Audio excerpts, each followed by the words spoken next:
அன்பான மகிமை டிவி நேயர்கள் எல்லோருக்கும் இயேசு கிறிஸ்துவின் நாமத்துல என்னுடைய வாழ்த்துக்களை நான் தெரிவித்துக் கொள்கிறேன். தேவ பிள்ளைகளே, ஒவ்வொரு மாதமும் 2வது வார சனிக்கிழமையும் 3வது வார சனிக்கிழமையும் 7 மணியிலிருந்து 7:30 மணி வரையிலும் இந்த விசுவாச நேர நிகழ்ச்சியின் மூலமாய் உங்களை சந்திப்பதிலே நான் மிகுந்த மகிழ்ச்சி அடைகிறேன். இந்த நிகழ்ச்சிகள் உங்களுக்கு மிகவும் பிரயோஜனமாக இருந்து வருகிறது என்று சொல்லி கர்த்தருக்குள் விசுவாசித்து கர்த்தரை மகிமைப்படுத்துகிறேன். இந்த ஊழியத்திற்காக நீங்கள் ஜெபித்துக் கொள்ளுங்கள். ஜெபிக்கிற உங்கள் அனைவருக்கும் இயேசு கிறிஸ்துவின் நாமத்துல என்னுடைய நன்றிகளை நான் தெரிவித்துக் கொள்கிறேன்.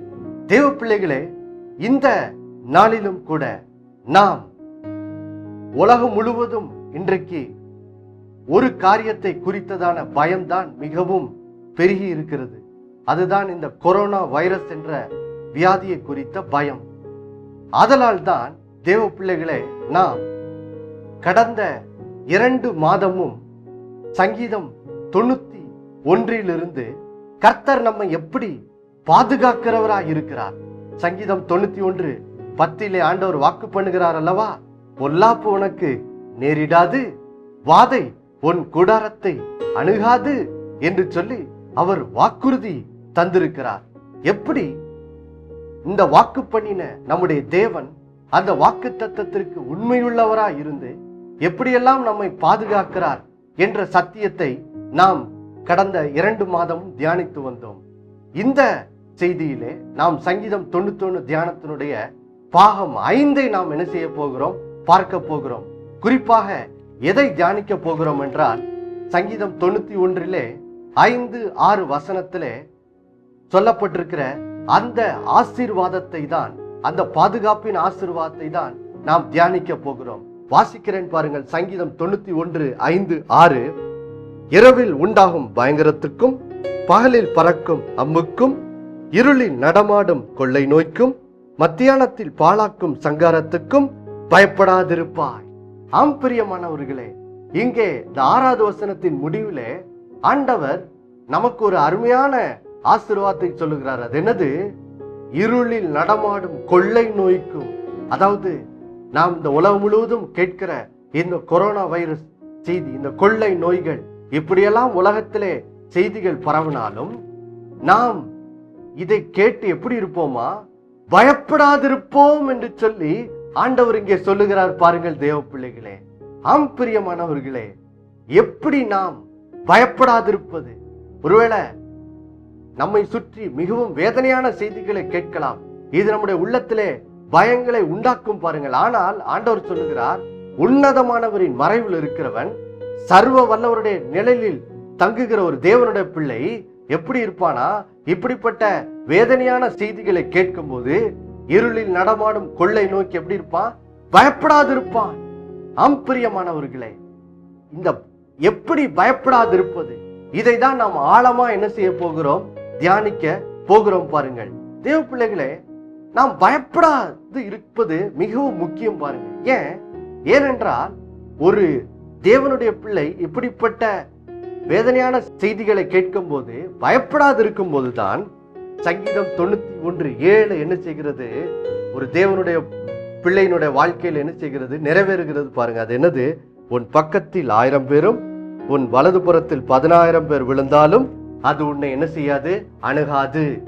ஆம் பிரியமானவர்களே, எப்பொழுது ஒரு தேவனுடைய பிள்ளையை இரவில் உண்டாகும் பயங்கரம், பகலில் பறக்கும் அம்பு, இருளில் நடமாடும் கொள்ளை நோய், மத்தியானத்தில் பாழாக்கும் சங்காரம், இதெல்லாம் எப்பொழுது ஒரு தேவனுடைய பிள்ளையை அணுகாமல் இருக்குமா?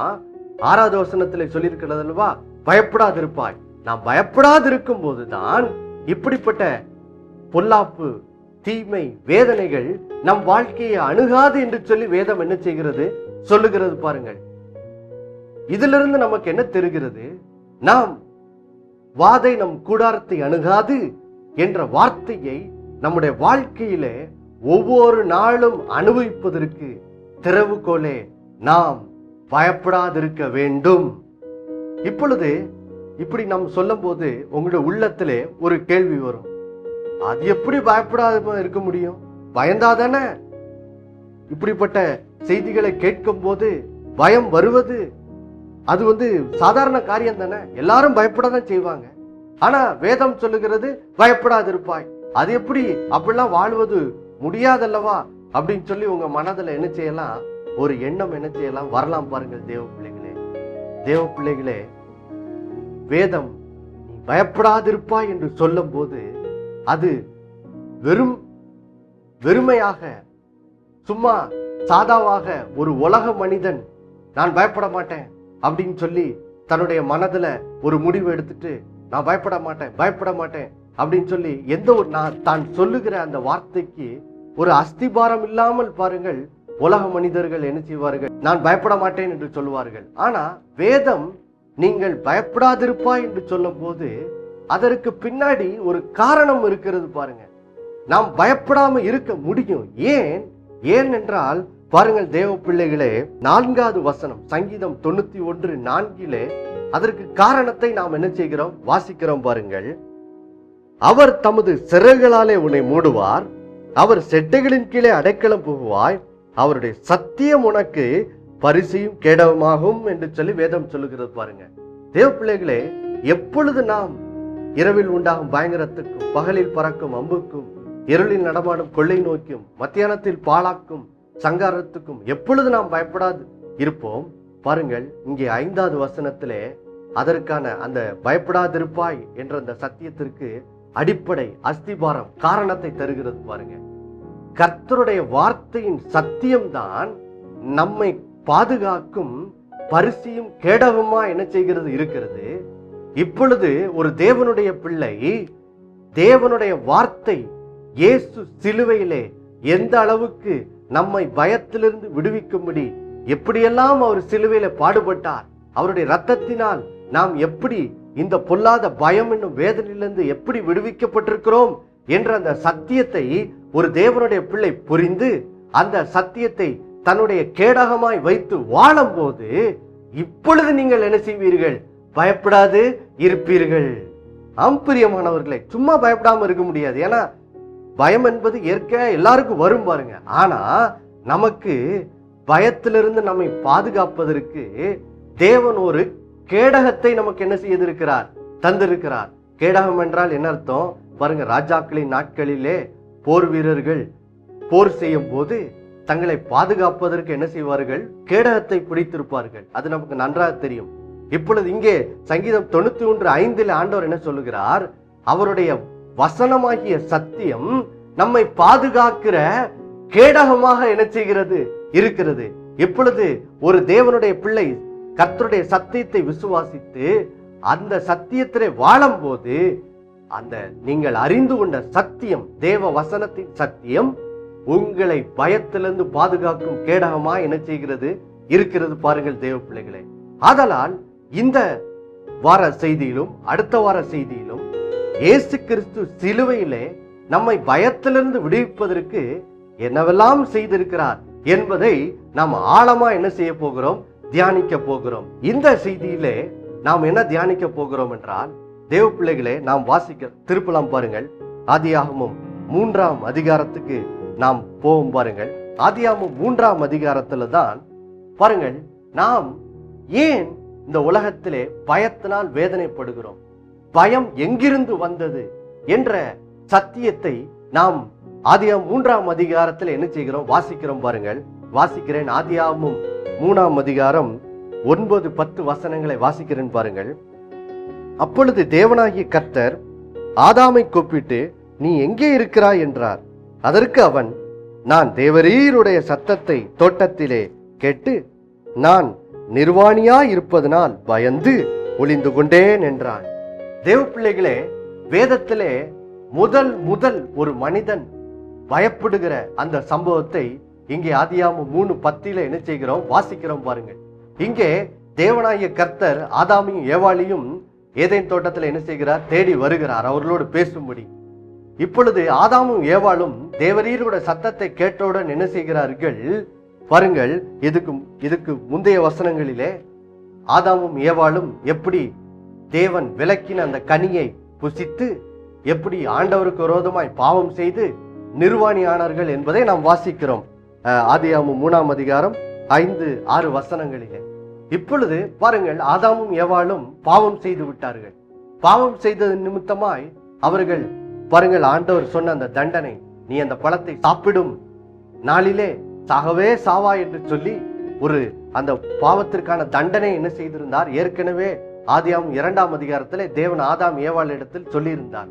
இப்பொழுது தேவனுடைய கட்டளைக்கு ஆதாமும் ஏவாளும் கீழ்ப்படியாததுனாலே என்ன ஆயிற்று பாருங்கள். இப்பொழுது அவங்க விளக்கப்பட்ட கனியை புசித்து பாருங்கள், இப்பொழுது நிர்வாணிகளா என்ன செய்கிறார்கள், நிற்கிறார்கள் பாருங்கள். இப்பொழுது தேவன் ஆகிய கர்த்தர் அவர்களை தேடி வருகிறார். தேடி வந்து அவர்களை கூப்பிடுகிறார் பாருங்க. கூப்பிட்டவுடன் என்ன செய்கிறார்கள், தாங்கள் தேவனுடைய சத்தத்தை கேட்டவுடன் இப்பொழுது தேவனுக்கு விரோதமாய் தாங்கள் பாவம் செய்து விட்டார்கள் என்பதை அவர்கள் உணர்ந்து இப்பொழுது பாவத்திற்கு தண்டனையாக அந்த பாவத்தின் சம்பளம் அந்த தண்டனைக்கு உரியவர்களாய் மாறிவிட்டார்கள் என்பதை அவர்கள் உணர்ந்து என்ன செய்கிறார்கள். இங்கே ஆதாம் சொல்லுகிறான் பாருங்கள், நான் நிர்வாணியாய் இருப்பதனால் பயந்து ஒளிந்து கொண்டேன் என்று சொல்லுகிறான். ஆம் பிரியமானவர்களே, இதிலிருந்து நீங்களும் நானும் வாழ்க்கையிலே ஏன் பயப்படுகிறோம் என்ற அந்த சத்தியத்தை நாம் இங்கே கற்றுக்கொள்கிறோம் பாருங்க. ஏன் நீங்களும் நானும் பயப்படுகிறவர்களாய் இருக்கிறோம் பாருங்கள் தேவ பிள்ளைகளே. பயத்துக்கு அடிப்படை இதுதான். மனுஷன் பாவம் செய்து விட்டான். பாவம் செய்து விட்டதனால் பாவத்தின் தண்டனைக்கு உட்பட்டவனாக மாறிவிட்டான். இந்த பாவத்தின் தண்டனைக்கு உட்பட்டவர்களாய் நாம் மாறிவிட்டோமே, இதுதான் பாருங்கள், இதனால் வருகிற அந்த வெட்க உணர்வு, இதனால் வருகிற அந்த குற்ற உணர்வினால தான் பாருங்கள் இன்றைக்கு உங்களுக்கும் எனக்கும் என்ன செய்கிறது, பயம் என்ற வேதனை இந்த உலகத்திலே நம்முடைய இருதயத்துக்குள்ளே என்ன செய்கிறது, பிரவேசிக்க முயற்சி செய்கிறது பாருங்கள். இதுதான் ஒரு மனிதன் பயப்படுவதற்கு அடிப்படையாக இருக்கிறது. அப்போ ஏன் நீங்கள் பயப்படுகிறீர்கள்? நன்றாய் தெரிந்து கொள்ளுங்கள். பாவத்தின் நிமித்தமாய் வருகிற தண்டனை, அதனால் வருகிற அந்த குற்ற உணர்வு, இதுதான் பயத்திற்கு என்ன செய்கிறது, அடிப்படையா இருக்கிறது பாருங்கள். அப்போ நீங்களும் நானும் பயத்திலிருந்து விடுதலை பெற்றவர்களாய் வாழ வேண்டும் என்றால் தேவ பிள்ளைகளே, நீங்களும் நானும் இந்த பாவத்தின் நிமித்தமாய் வருகிற அந்த தண்டனை இருக்கிறது அல்லவா, இந்த தண்டனையிலிருந்து இயேசு கிறிஸ்து நம்ம எப்படி விடுதலையாக்கி நம்ம எப்படி இப்பொழுது தேவனுக்கு முன்பாக நீதிமானாய் மாற்றி இருக்கிறார் என்ற சத்தியத்தை நாம் அறிந்து கொள்ளும் போது பாருங்கள், நாம் பயத்திற்கு நீங்களாக்கி என்ன செய்கிறோம், விடுவிக்கப்படுகிறோம். ஆம் பிரியமானவர்களே, இந்த நாளிலே அதை தான் நாம் என்ன செய்ய போகிறோம், பார்க்க போகிறோம். இயேசு சிலுவையிலே எப்படி நம்மை பாவத்தின் மூலமாய் வருகிற அந்த தண்டனையிலிருந்து எப்படி அவர் சிலுவையில பட்ட பாடுகளின் மூலமாய் எப்படி நம்மை விடுவிக்கிறார் என்ற சத்தியத்தை நாம் என்ன செய்ய போகிறோம், கற்றுக்கொள்ள போறோம். இதை நீங்கள் கேட்கும் போதே பாருங்கள், இயேசு என்னை பாவத்தின் தண்டனையிலிருந்து விடுதலையாக்கி இருக்கிறார், அவருடைய இரத்தத்தினால் பாவத்தை மன்னித்திருக்கிறார், என்னை நீதிமானாய் மாற்றியிருக்கிறார் என்ற சத்தியத்தை நீங்கள் கேட்கும் போதே உங்கள் உள்ளத்தில் உள்ள பயங்கள் என்ன செய்துவிடும், உங்களை விட்டு அகன்று போய்விடும் தேவ பிள்ளைகளே. ஹல்லேலூயா. அதனால் இயேசு சிலுவையிலே உங்களை பாவத்தின் தண்டனையிலிருந்து எப்படி அவர் பட்ட பாடுகளால் உங்களை அதிலிருந்து விடுதலையாக்கி இருக்கிறார் என்பதை கேட்கலாமா? என்னோடு கூட நீங்கள் வேதம் வைத்திருந்தால் திருப்பிக் கொள்ளுங்கள் பாருங்கள் தேவ பிள்ளைகளே. முதலாவது ரோமர் நிருபம் 4ஆம் அதிகாரம் 25வது வசனத்தை நான் வாசிக்கிறேன் பாருங்கள். வாசிக்கிறேன். ரோமர் 4:25வது வசனம். அவர் நம்முடைய, அதாவது இயேசு நம்முடைய பாவங்களுக்காக ஒப்பு கொடுக்கப்பட்டும் நாம் நீதிமான்களாக்கப்படுவதற்காக எழுப்பப்பட்டும் இருக்கிறார். இவ்விதமாக நாம் விசுவாசத்தினாலே நீதிமான்களாக்கப்படுகிறோம். இன்னொரு வசனம் வாசிக்கிறேன் பாருங்கள். 2 கொரிந்தியர் 5ஆம் அதிகாரம் 21வது வசனம். 2 கொரிந்தியர் 5ஆம் அதிகாரம் 21வது வசனம். நாம் அவருக்குள், அதாவது இயேசுவுக்குள் தேவனுடைய நீதியாகும்படிக்கு பாவம் அறியாத இயேசுவை நமக்காக பாவமாக்கினார். தேவ பிள்ளைகளே, இந்த 2 வசனம் ரோமர் 4:25, 2 கொரிந்தியர் 5:21, இந்த 2 வசனங்களிலும் இயேசு சிலுவையிலே நம்மை பாவத்தின் தண்டனையிலிருந்து விடுதலையாக்கி நம்மை தேவனுக்கு முன்பாக நீதிமானாய் மாற்றும்படி எப்படி அவர் பாடுபட்டார் என்பதை இங்கே வேதம் சொல்லுகிறது பாருங்கள். ஆம் பிரியமானவர்களே, ரோமர் 4:25 வேதம் சொல்லுகிறது, பிதாவாகிய தேவன் இயேசுவை சிலுவையிலே நம்முடைய பாவங்களுக்காக என்ன செய்தாரா? தேவன் இயேசுவை சிலுவையிலே என்ன செய்தார்? மரிக்கும்படி என்ன செய்தார்? ஒப்பு கொடுத்தாராம். பாருங்கள் தேவ பிள்ளைகளை, ஒப்பு கொடுத்து என்ன செய்தாராம்? 2 கொரிந்தியர் 5:21 பின்பாகம் சொல்லுகிறது, பாவம் அறியாத இயேசுவை பாருங்கள் தேவ பிள்ளைகளே, இயேசு கிறிஸ்து 100% பரிபூர்ணமான பரிசுத்தராக என்ன செய்கிறார்? இருக்கிறார். அவர் ஒரு பாவம் கூட என்ன செய்யவில்லை. அவர் பரிபூர்ணமாய் முற்றிலும் பரிசுத்தராக என்ன செய்கிறார்? இருக்கிறார். பாருங்க, அவர் பாவம் அறியாதவர் என்று இங்கே வேதம் என்ன செய்கிறது? சொல்லுகிறது. ஆனால் அங்கே சிலுவையிலே தேவன் என்ன செய்தார்? பாவம் அறியாத இயேசுவை நமக்காக தேவன் என்ன செய்தாராம்? இயேசுவை பாவமாக்கினாராம். தேவ பிள்ளைகளே, அப்படி என்றால் என்ன அர்த்தம்? பாருங்கள், இதற்கு அர்த்தத்தை புரிந்து கொள்வதற்கு நாம் ஏசாயா 53 என்ன செய்ய வேண்டும்? செல்ல வேண்டும். பாருங்கள் தேவ பிள்ளைகளே, இந்த ஏசாயா 53 நீங்கள் தேவனுடைய பிள்ளைகளா இருக்கிறபடியினால் பாருங்கள், நீங்கள் இந்த அதிகாரத்தை கண்டிப்பாக என்ன செய்ய வேண்டும்? ஆழமாக லெந்து காலம் முடிந்து பாருங்கள், நாம் ஈஸ்டரை இப்பொழுதுதான் என்ன செய்தோம்? பாருங்க, நாம் எல்லாரும் இயேசுனுடைய அந்த பாடுகள், அவர் உயிர் தெழுந்த நாளை என்ன செய்தோம்? நாம் எல்லாம் நினைவு கூர்ந்தோம். பாருங்கள் தேவ பிள்ளைகளே, ஏன் இயேசு சிலுவையிலே அவ்வளவு பாடுபட்டார்? ஏன் நமக்காய் பாடுபட்டு ஒரு உயிரோடு எழுந்தார்? அந்த காரணத்தை தான் இந்த ஏசாயா 53 மிக தெளிவாக என்ன செய்கிறது? சொல்லுகிறது. பாருங்கள், நாம் மத்தேயு, மார்க்கு, லூக்கா, யோவானிலே இயேசு சிலுவையிலே எப்படி அடிக்கப்பட்டார் என்ற அந்த சரீர பிரகாரமான விவரத்தை நாம் வாசிக்கிறோம்.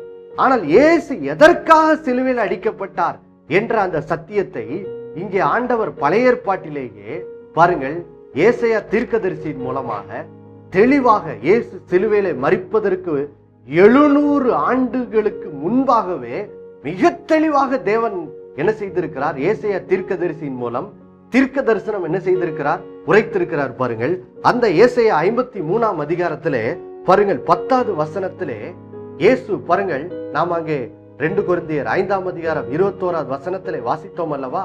பாவமறியாத இயேசுவை தேவன் நமக்காக பாவமாக்கினார் என்று. அப்படி என்றால் என்ன அர்த்தம்? அதை தான் இங்கே ஏசாயா 53:10 அதனுடைய விவரத்தை வாசிக்கிறோம். பாருங்கள், வாசிக்கிறேன். கர்த்தரோ, ஏசாயா 53:10, கர்த்தரோ அவரை நொறுக்க சித்தமாகி அவரை பாடுகளுக்கு உட்படுத்தினார்.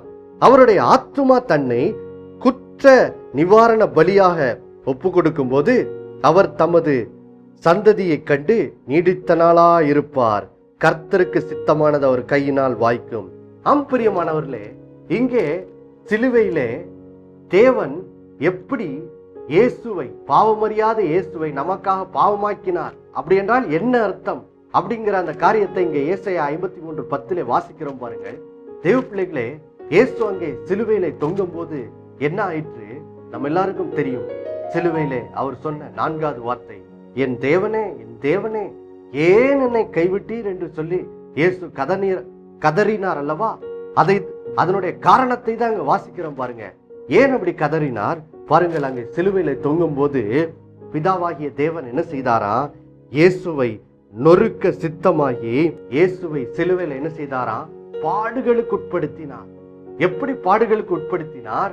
பாருங்கள் தேவ பிள்ளைகளே, நீங்களும் நானும் பாவம் செய்திருக்க, இப்பொழுது நீங்களும் நானும் பாவத்தின் தண்டனைக்கு உட்பட்டவர்களா இருக்கிறோம். ஆதலால் அதிலிருந்து நம்மை விடுவிக்கும்படி இப்பொழுது தேவன் அங்கே சிலுவையிலே இயேசுவை என்ன செய்கிறார்? நம்முடைய பாவங்களுக்காக ஒப்பு கொடுக்கிறார். ஒப்பு கொடுக்கும் போது என்ன ஆகிறது? பாருங்கள் தேவ பிள்ளைகளே, இதுதான் நடந்தது. பாருங்க, என்ன நடந்தது? நம்முடைய பாவத்தை தேவன் இயேசுவின் மேல் என்ன செய்தார்? வைத்தார். பாருங்க, இயேசுவின் மேல் வைத்தார். வைக்கும் போது என்ன ஆகுது? பாருங்கள், இயேசு என்ன செய்கிறார்? நம்முடைய பாவத்திலிருந்து விடுவிக்கும்படி குற்ற நிவாரண பலியாக அங்க சிலுவையில் என்ன செய்கிறார்? மரிக்கிறார். பாருங்க, குற்ற நிவாரண பலி என்றால் என்ன அர்த்தம்? பாருங்கள் தேவ பிள்ளைகளே, நாம் பாவம் செய்திருக்கோம். அப்போ அந்த பாவத்திற்காக இயேசு என்ன செய்தார்? பாருங்கள், குற்றமில்லாத ஆட்டுக்குட்டியாக நம்முடைய பாவத்தை சுமந்தவராய் அங்கே சிலுவையில மரித்தது மாத்திரமல்ல, தேவ பிள்ளைகளே, நம்முடைய பாவத்திற்கான தண்டனையாகிய மரணத்தை அங்கே ஒரு சிலுவையில நிறைவேற்றினது மாத்திரமல்ல, பாருங்க, நீங்களும் நானும் தேவனுக்கு விரோதமாய் பாவம் செய்த போது பாருங்கள், அது சாதாரண காரியம் இல்லை, அது பெரிய குற்றமாக என்ன செய்கிறது இருக்கிறது. அது தேவனுடைய கற்பனை, தேவனுடைய நீதியை மீறினதாக இருக்கிறது. அப்போ பாருங்கள், நாம் பாவம் செய்தது நிமித்தமாய் தேவன் இப்பொழுது நீதியுள்ள விதத்திலே அவருடைய கோபாக்கினை நம்மேல் இருக்கிறது. பாருங்க, அப்போ அந்த கோபம், நம்மேல் இருக்கிற கோபம், தேவனுடைய நீதியுள்ள கோபம் நம்மை விட்டு அகற்றப்பட வேண்டும். தேவ பிள்ளைகளே, அந்த கோபாக்கினியை அகற்றும் பலியாகவும் இயேசு சிலுவையிலே அந்த குற்ற நிவாரண பலியாக பாருங்கள், நம்முடைய பாவத்தை சுமந்தவராக, நம்முடைய பாவத்தின் தண்டனையை சுமந்தவராக, நம்மேல் வர வேண்டிய தேவ கோபாக்கினியை சுமந்தவராக சிலுவையில என்ன செய்தார்? மரித்தார். தேவ பிள்ளைகளே, மரித்தது நிமித்தமாக இப்பொழுது என்ன ஆயிற்று? இப்பொழுது பாருங்கள், இயேசு மரித்து உயிர்த்தெழுந்த போது நம்முடைய பாவத்துக்கான தண்டனை இயேசுவில் பரிபூர்ணமாய் நிறைவேற்றப்பட்டு விட்டபடினால் தேவ பிள்ளைகளே, இப்பொழுது இயேசு கிறிஸ்துவின் மூலம் நீங்களும் நானும் பாவத்தின் தண்டனையிலிருந்து என்ன செய்யப்பட்டிருக்கிறோம்? விடுதலையாக்கப்பட்டிருக்கிறோம். இதன் மூலம் தேவ பிள்ளைகளே, இனி நீங்கள் பயப்பட வேண்டிய அவசியம் என்னது? இல்லை. பாருங்கள், இனி பயப்படாதிருப்பாய் என்ற வார்த்தை உங்களில் இதன் மூலம் என்ன செய்கிறது? நிறைவேறி விட்டது. அல்லேலூயா. நாம் ஜெபிக்கலாமா? அன்புள்ள பரலோக பிதாவே, இயேசுவின் மூலம் நாங்கள் ஜெபிக்கிறோப்பா. கர்த்தாவே, இந்த நாளிலே எப்படி நீர் சிலுவையில் எங்களுக்கு குற்ற நிவாரண பலியாக மரித்ததன் மூலம் எப்படி எங்கள் பாவத்தின் தண்டனையிலிருந்து எங்களை விடுதலையாக்கி இருக்கிறீர் என்பதை நாங்கள் ஏசாயா 53:10 கற்றுக்கொண்டோமப்பா. ஆதலால் இந்த நாளிலிருந்து உடைய பிள்ளைகள், ஆண்டவரே, நீர் சிலுவையிலப்பட்ட பாடுகளின் மூலமாய் அவர்களை பாவத்தின் தண்டனையிலிருந்து விடுதலையாக்கி இருக்கிறீர் என்பதை உணர்ந்து சகல பயத்திலிருந்து விடுதலையாக்கப்பட்டு, ஆண்டவரே, அந்த சங்கீதம் 91:5 சொல்லுகிறது போல அவர்கள் பயப்படாதிருப்பார்களாக என்று ஆசீர்வதிக்கிறோம். ஆண்டவரே, இயேசுவின் நாமத்தில் இந்த நாளில் உடைய பிள்ளைகள் சகல பயம் நீங்கி ஆண்டவரை விடுதலை பெற்று சமாதானத்தினால் நிரம்புவார்களாக. இயேசுவின் நாமத்தில் செய்ததற்காக நன்றி. இயேசுவின் மூலம் பிதாவே, ஆமென். கர்த்தர் தாமே உங்களை ஆசீர்வதிப்பாராக. ஆமென்.